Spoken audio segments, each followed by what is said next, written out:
Welcome to Surgeon Syndicate. If you're paying attention, you know that you only make money when you work. It might be great money, but it's dependent on you. The information on this podcast will help you solve that. We interview experts and provide analysis into financial freedom through commercial real estate. Why? To help physicians like you thrive. Let's dive in. This is your host, Dr. Michael McManus. Thank you for joining us here on the Surgeon Syndicate. I just got back from the Passive Investor MD conference. This is one that's put on by Peter Kim. It was a great conference. This is a conference that I've wanted to go to for a while. I came into Peter Kim's world really when I was deciding that I was having a hard time finding smaller multifamily, like fourplexes to buy. And so I went looking for information on how to learn about syndications. And I found he had a course that was called Passive Investor Something for Doctors. And so I took that course. I think it was about $2,000. And that was kind of my intro to passive investing through syndications. I'm pretty sure he still has the course. I would still recommend the course. It's very good. There's other assets out there. Probably the best book on this, if you haven't heard of it before, is called The Best Ever Apartment Syndication Book by Joe Fairless. Anyway, so he's had this conference for a while. I've been meaning to go to it for at least 5 years. I think it's been going on for 6.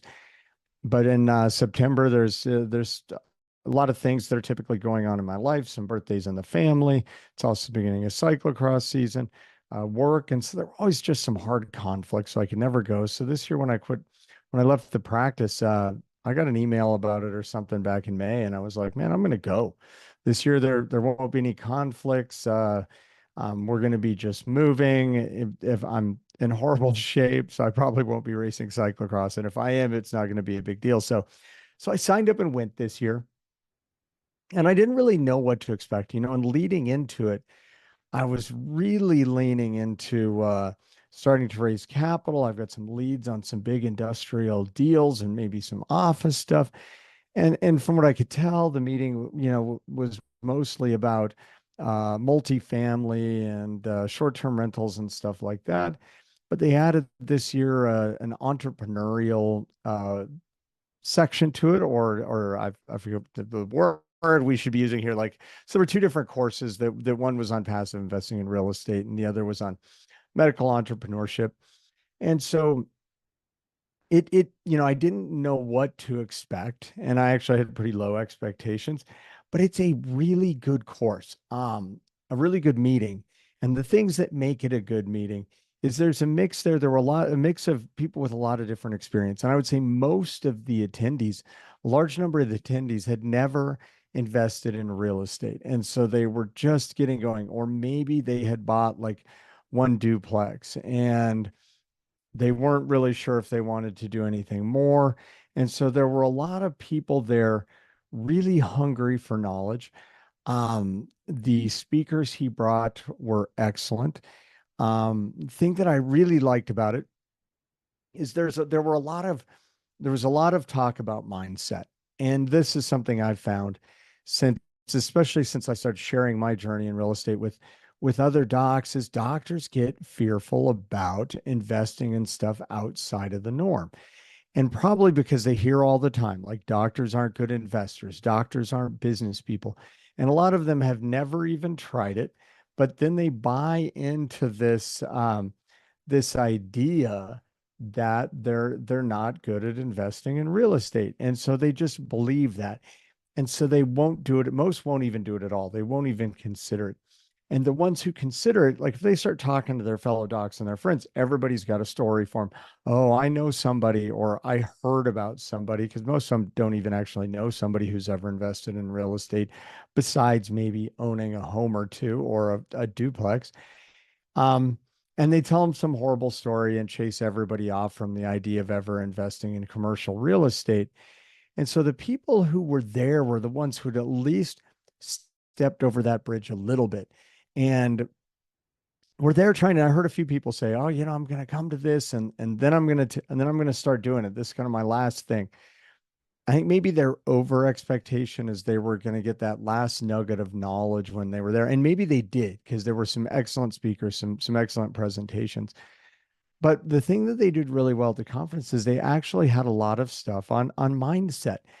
And they rolled a lot of that mindset stuff actually into getting some CME credit, which makes it a double good meeting. Because any meeting, if you're a doctor and you're traveling and you can knock out some CME, is like the double bonus. So all the docs got the double bonus of getting, I think it was 15 hours of CME credit. But this mindset stuff was good because instead of sitting there and just listening to on your own or maybe two people, everybody was sitting in this room full of peers, and everybody likes that. And it didn't take long before you meet some people, and they did a lot of interactive stuff to force you to meet some of the people around you, where people started hearing stories and realizing they weren't alone. They weren't alone in that they were struggling in this journey. They weren't alone in that they were scared to pull the trigger. Um, and so they felt like they were there with other people. And I saw, through the course of the 3 days, and it really opened up, starting into the second day, where people stopped feeling like they needed to be protecting themselves so they weren't being judged. And that's because if anybody's been down this road, when you tell people you're doing something different, you start to feel judged.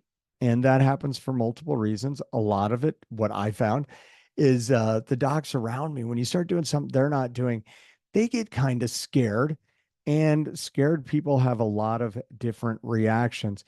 And the easiest reaction is to push down that idea that scares you as being dumb. And the thing that scares people is, one, they may be scared about losing money. They're scared about missing out. It's FOMO, because they're afraid somebody else is going to do something great and they're not going to do it. Um, they're scared of looking different, because not a lot of other doctors really do anything outside of working with one financial planner as part of their as part of how they invest and plan for retirement. So trying to learn something new gets really scary. And so all of these are fear factors. And one of the quickest ways people push back against fear is they insult that idea, or they try and make that other person feel dumb. So they will take their dumb idea and go away, and that the fear can go away. So the cool thing that really happened is, you see all these docs who are kind of new to this, and they came, and a lot of them was a big step and they didn't know what to think. And I met a few who felt like they were probably the only person there who had never invested.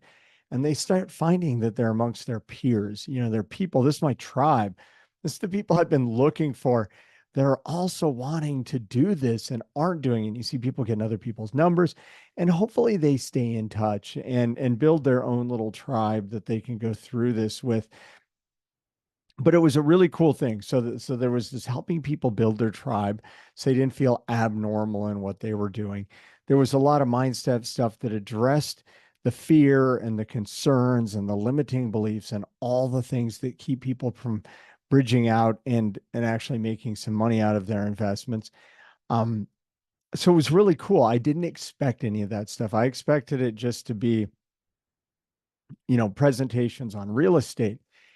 And, I guess when I first got there the first day, I heard some of the conversations going on in the lobby with the sponsors.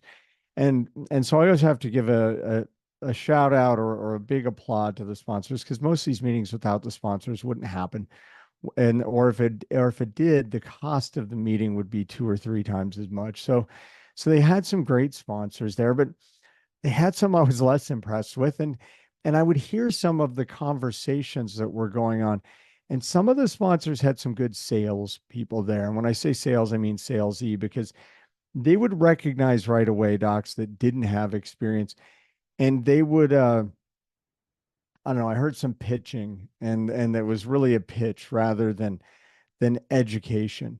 And so I was a little disappointed in that, but I talked to a lot of the sponsors, and I would say at least half I was very impressed with. That they had a good story. They asked questions like any syndicator or capital raiser should, about, why are you here? What are you trying to get out of it? What are your goals? what's your why for wanting to invest? And so at least throughout the meeting, by the end, I felt much better about the sponsors than in the beginning, because the first night I didn't have great interaction. It was more some conversations I overheard that had me concerned. So maybe that was unfair to them, that I was passing judgment without actually talking to them. Um, but so the cool thing too is then the people there, they got out and they talked to the sponsors who were there. And before you start investing passively, you really need to talk to a lot of sponsors. And so I hope people didn't just show up and start investing just because the sponsor was there, but there was probably some of that going on. Um, if anybody, the biggest meeting, and this is the great thing about big meetings, because this felt like this was one of the bigger doctor meetings I've been to, but in the, real estate space, there's some bigger meetings. I've been to the multifamily investor nation meeting, which is a good bit bigger than this one was, and that was a good meeting. But the biggest meeting, I think it's the biggest meeting out there, is called the best ever meeting. And it's not just the best ever because it's in Salt Lake City. That's a joke. It's a great, it's a great meeting.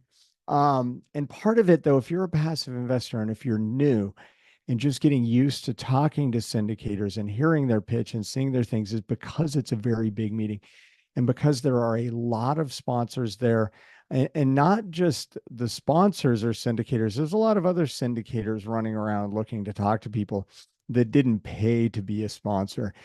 And so, I think as a passive investor, you go to a meeting like that, and it's not, if you're early on, it's not actually to find things to invest in. So don't put that pressure on yourself. Like, I got to find something to invest in the next 4 days. Um, it's more, I'm going to talk to as many sponsors as I can, to as many operators as I can. And I'm going to hear all their different pitches, and I'm going to hear all their different stories and what they're doing and why their thing is good, until it all feels like a very comfortable, normal conversation. So I saw some people's though at this meeting at the Passive Investor MD conference that were doing the same thing, I think, but they talked to a lot of people. And so that was a great thing that I think people got out of it. The conference itself had a really good mix of speakers that covered a lot of asset classes, a lot of talk of multifamily, of owning your own residential properties, either residential or small multifamily, like duplexes, triplexes, quadplexes. A little bit of talk about owning your own multifamily properties that were bigger than that. Because a doc with some money or with a couple of friends can buy a 20, 30, 40 unit apartment building on their own and don't need to syndicate the whole thing. But there was also some discussion on how you syndicate. And that was kind of cool to introduce people to that. But some syndicators were there with discussion about how that syndication process works. So that was cool. There were people from, let's see, there were hard money lenders there. There were some oil and gas guys there.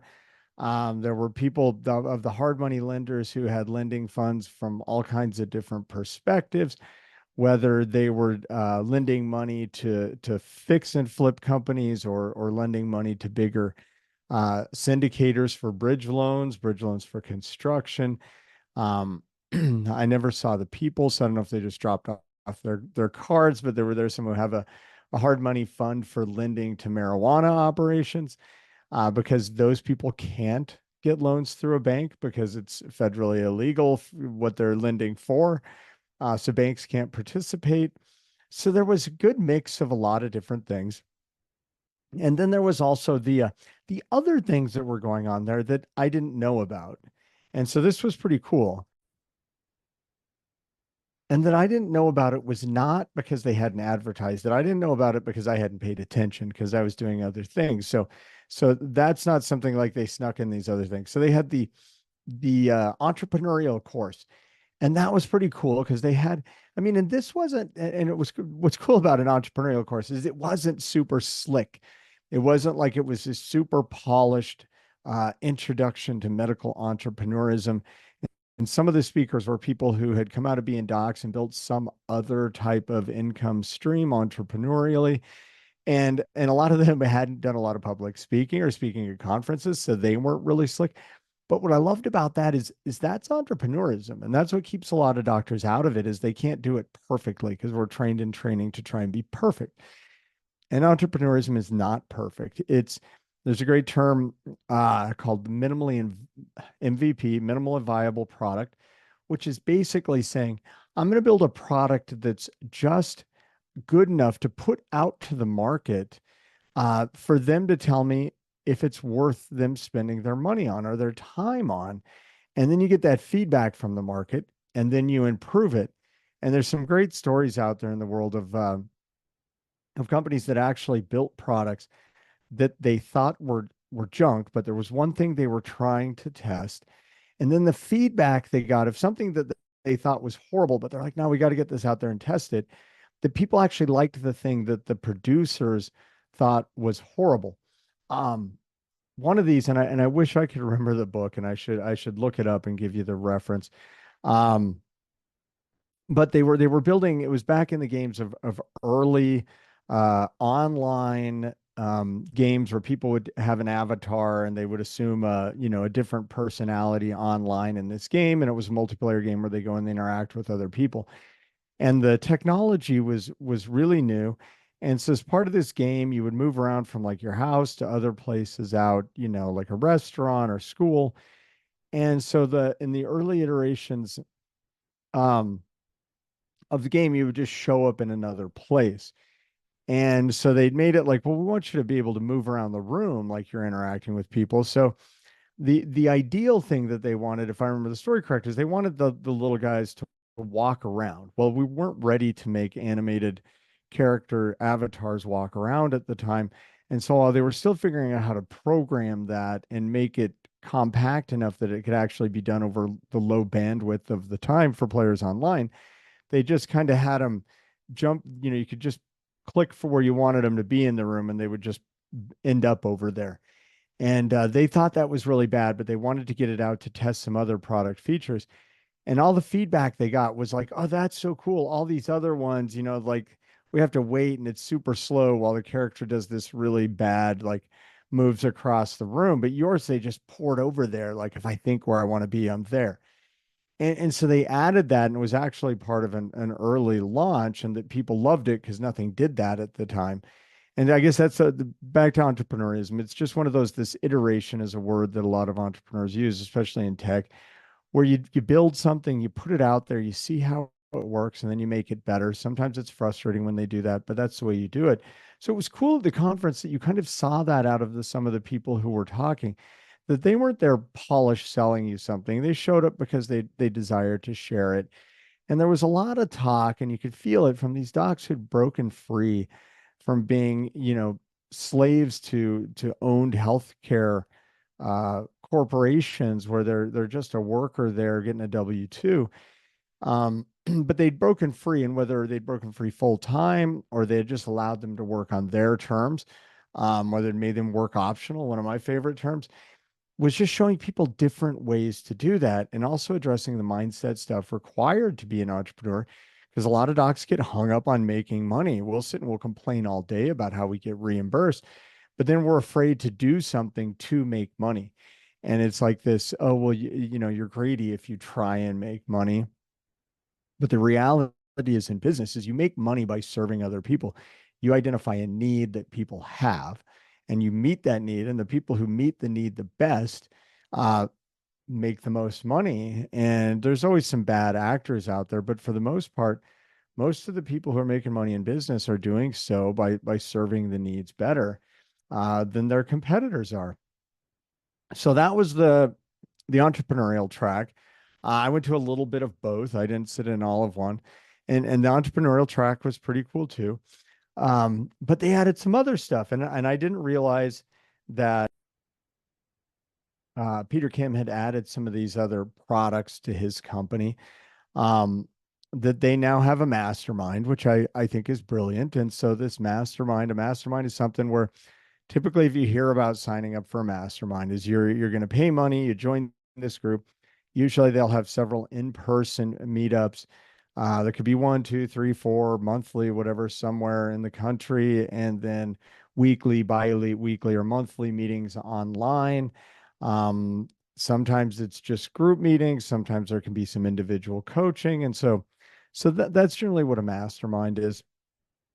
I've been in multiple in my life. I'm currently in two right now, which is really where the people are that allow me to do what I'm doing without having 20 years of experience, because the group combined has hundreds of years of experience.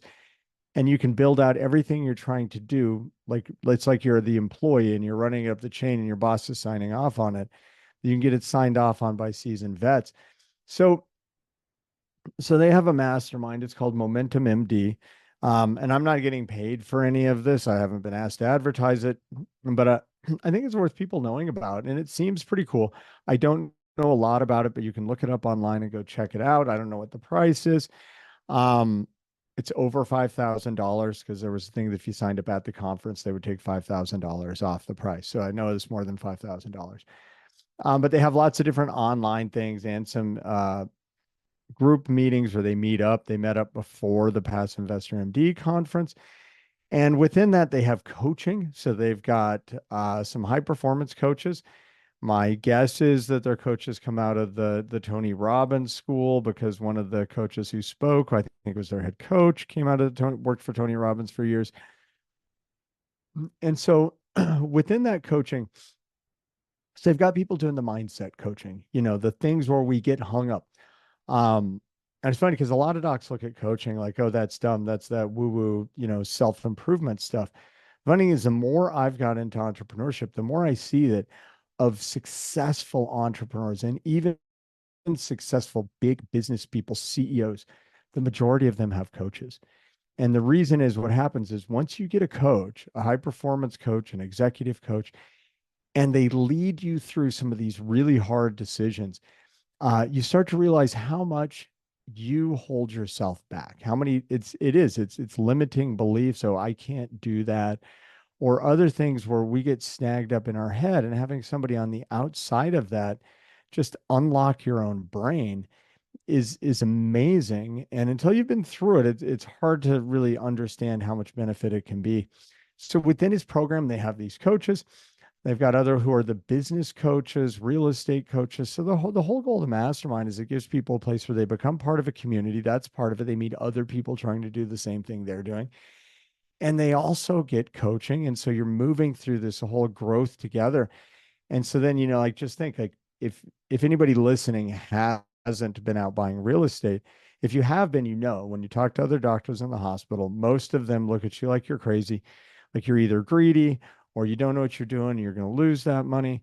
Or maybe after you do it a bunch, then they decide maybe they want to know, because now they're, or they just get jealous and they won't talk about it. But if you haven't been doing it a bunch for a while, and then you go to work and you tell other docs, like, I'm going to go buy a 40-unit apartment building, they usually don't respond positively.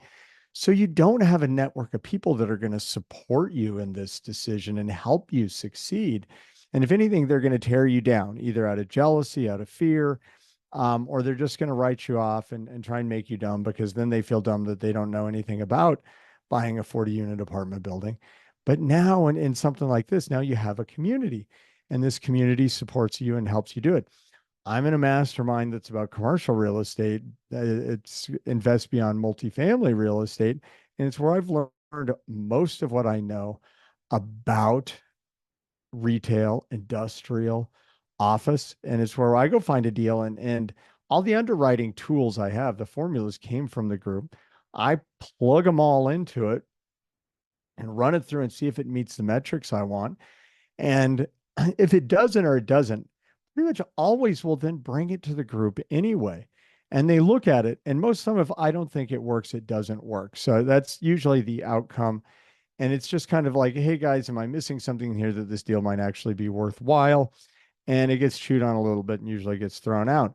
But if it's a deal that I love, which is more important, because I've had multiple deals that I loved, I took them to the group and they got chewed up. It was like the Tasmanian devil from Bugs Bunny coming through, just destroyed my idea that this was a good deal. Now, the great thing about that, it makes you a little sad sometimes, and you thought you did such a good job, but the reality of it is I haven't bought any disaster commercial deals because of the mastermind, because it gives me much more seasoned pros and the view of putting it in front of a couple dozen or more eyes before there's a serious offer.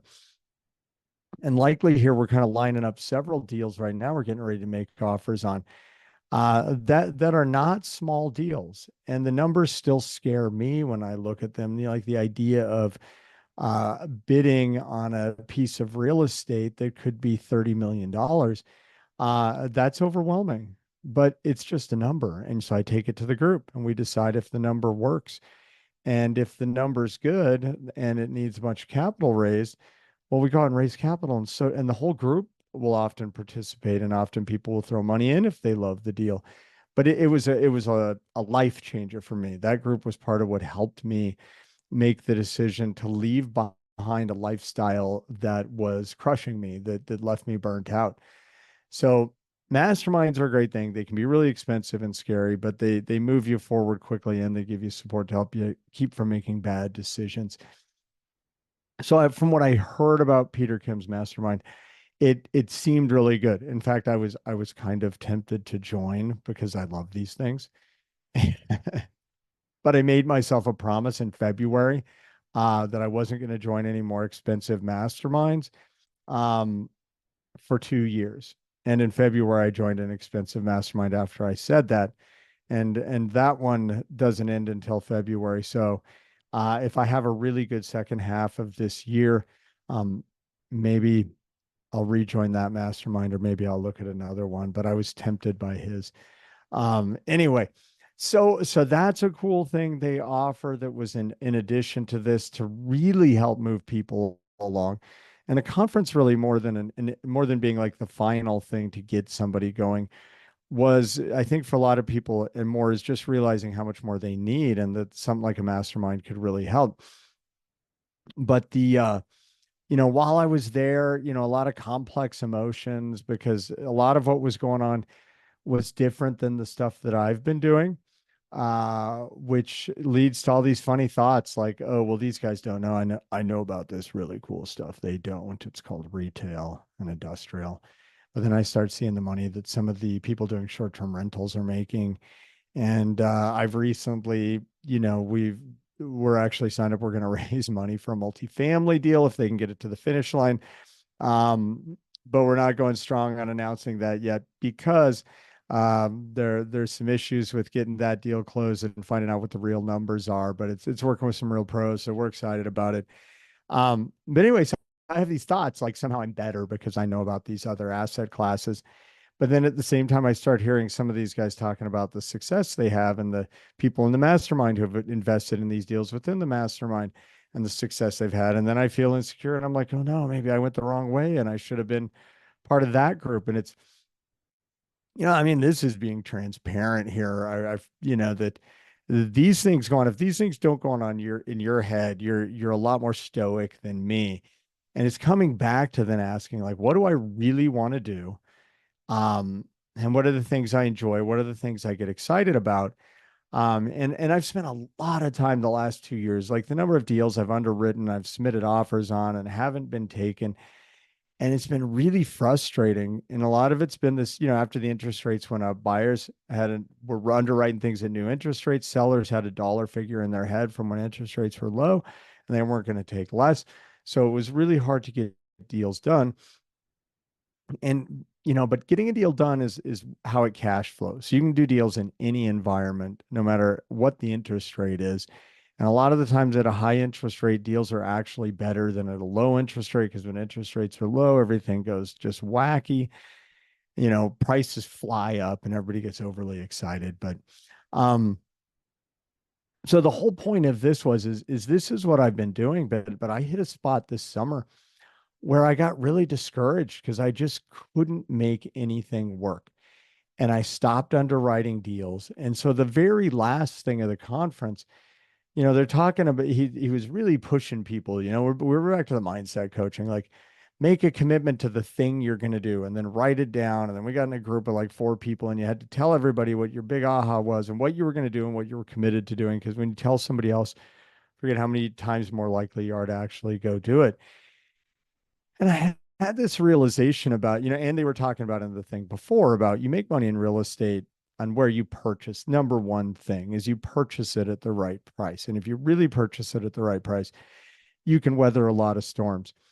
And a lot of time we get excited about when everybody's excited. Like everybody wanted to buy multifamily from 2018 to 2022 when interest rates went up.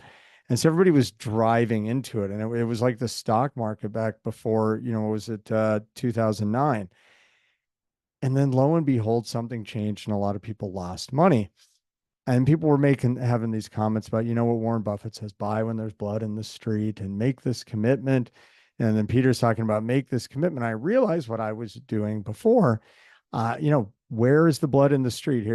Part of me in the back of my head says I want to hide this little secret. But if you look at commercial real estate right now, if you look at all real estate right now, it's pretty easy. Where's there blood in the streets? Blood is in the streets with office. Office has been decimated by the work from home thing. And I don't have it up. Wait, let me pull this up because I'm going to share it with you guys. Okay, here we go. And I'm going to admit that full transparency that a lot of the stuff came out of having a chat GPT conversation. I haven't completely fact checked it all. But office has been decimated by working at home. But this is changing, and I don't know if if you've paid attention to this. So just a few companies, Amazon brought all their employees back 3 days a week last year. They just announced within the last week or two they're bringing everybody back to the office full time. Google has pushed for more in-office work and less of the hybrid model. Apple implemented a 3-day-a-week work strategy a little while back and have also pushed to have people in the office more. Facebook, Disney, Goldman Sachs, JP Morgan Chase, Tesla, Zoom, the people who bring you this Zoom meeting, have also required people to come back to work in the office. And what percentage of these companies are working from home right now, at least partially? Amazon, 25 to 30%, Google, 20 to 25%, Apple, 15 to 20%, Facebook, 30 to 35%. So this is a lot of people working from home. How many employees does that make up? At Amazon, it's like 400,000. At Apple and Google, it's more like 30 to 40,000. Same at Facebook. JP Morgan Chase is somewhere around 50,000.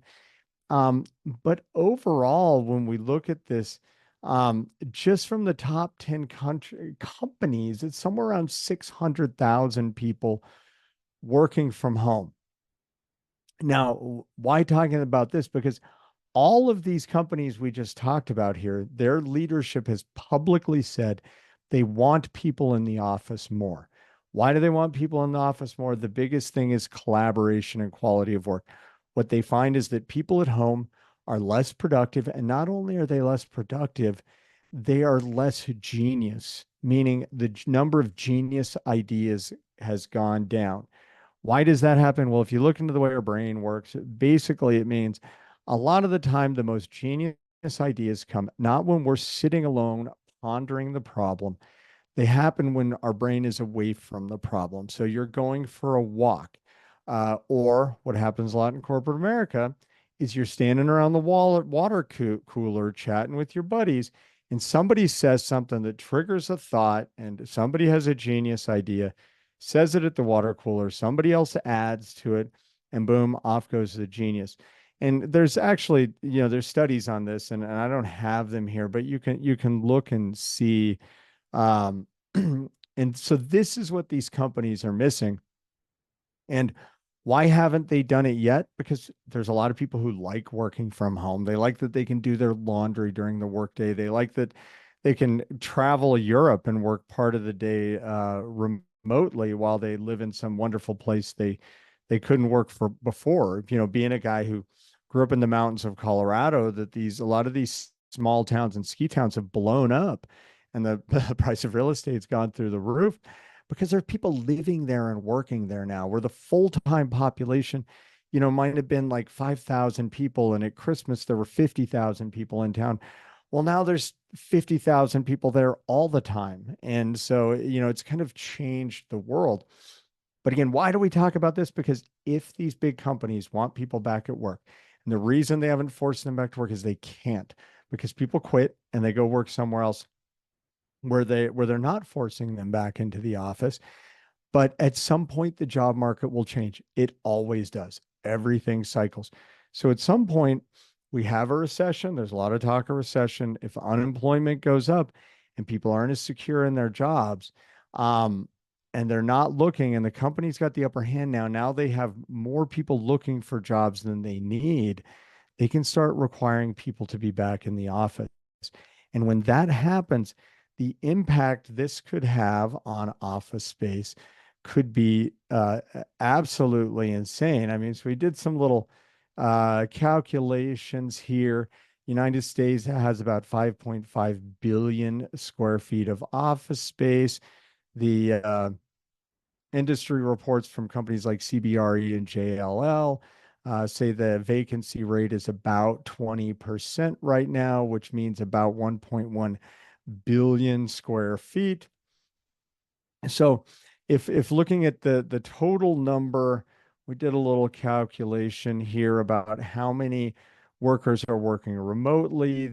The estimate is 2.4 to 4.8 million people. Sorry, the estimate of how many are working remotely is up to about 48 million workers work remote or hybrid. If the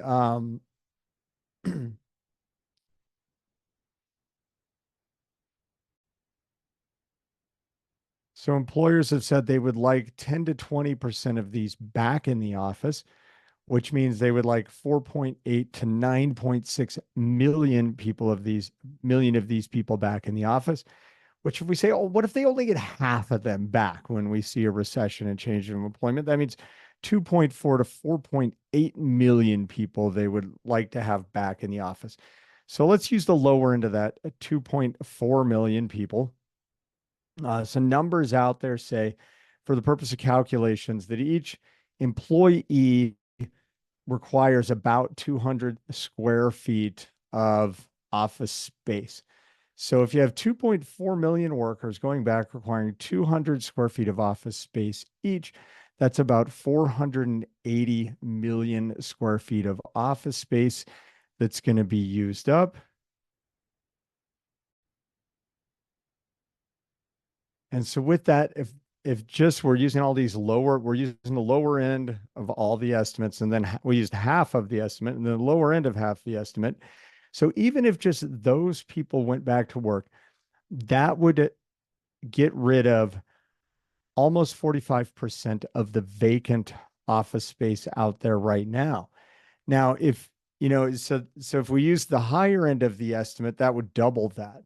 So that would be all the vacancy gone. And we're just talking about, like half of the people who work hybrid, and nobody's building any new office. Maybe there's a little bit of suburban stuff here and there, but if we look at the number from this standpoint, this office could be like retail, where after the bust, a couple decades ago, and everybody thought that all retail was going away and everything was going to be Amazon. Everybody quit building retail, and retail now is at its lowest vacancy rate ever.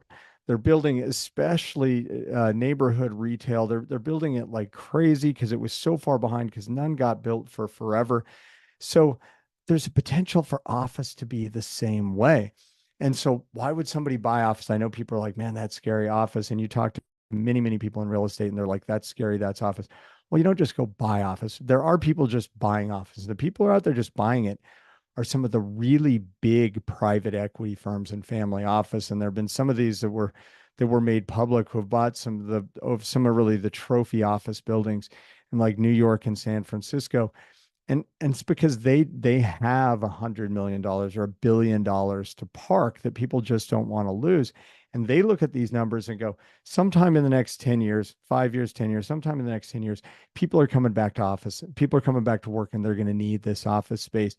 And so if we're going to deploy a bunch of capital, this is actually one of the safest places to put it, because the chance of it going down from here, that 10 years from now, this won't be a good investment is tiny. So that's really the reason we haven't seen a collapse of the office market, but they're out there and there's some great deals. And, and I just really, after having this realization at the end of the meeting, started digging, because I'd been focusing on some other stuff, I'll admit it, and started finding some deals that are attractive. I need a lot more information, and we're going to dig into that here over the next couple weeks. So that was kind of the end of the meeting. The key takeaway for the whole meeting was, when you buy real estate, you make your money on the basis of where you buy it at.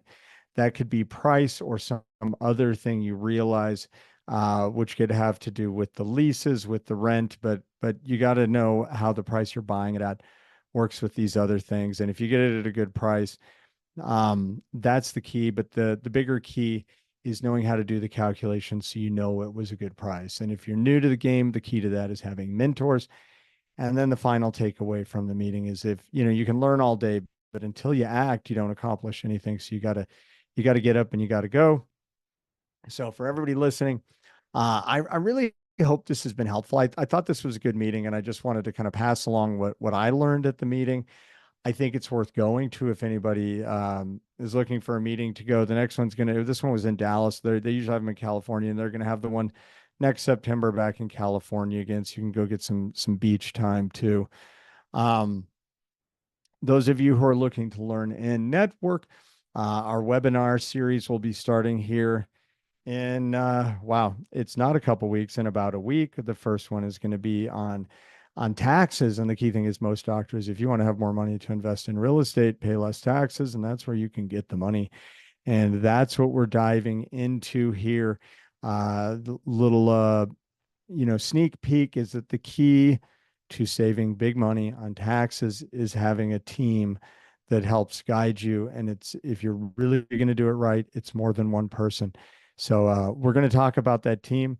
If you would like to join us for that, you can go to surgeonsyndicate.com/webinar and join us there. You probably already heard that on a commercial here, but I'm going to pitch it again. These are free webinars. They're here for education.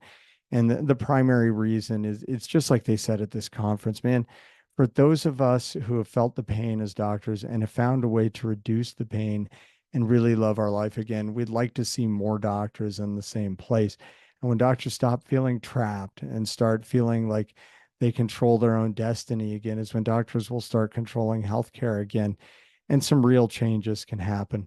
And so I think this is part of making those changes happen. So join us on the webinar if you would like to. Otherwise, we'll see you next time here on Surgeon Syndicate. Do you care about paying too much in taxes? And would you like to save more of your hard-earned dollars? Here's what we found. We found that most financial professionals have a one-size-fits-all solution. So the question is, would it make it easier for you to have someone tailor your tax solutions to your individual needs so you can keep more of your money and do what you want with it? That is exactly what we do at Excelstra. As surgeons, we know the difference between routine surgery versus life-threatening interventions. And I want you to know that I've used Unicia and her team for my personal financial intervention, and I love the results. I would do you a disservice if I didn't recommend them to you. We'd love to help you, so let's jump on a call and see how we can collaborate. Simply go to www.excelstra.com/McManus and book your free call today. This has been an episode of Surgeon Syndicate. If you got value from this episode, you know other surgeons are hungry to become job optional, and you can help them by sharing this content today. Schedule a call and we can make a plan. Looking forward to having you with me on the next episode.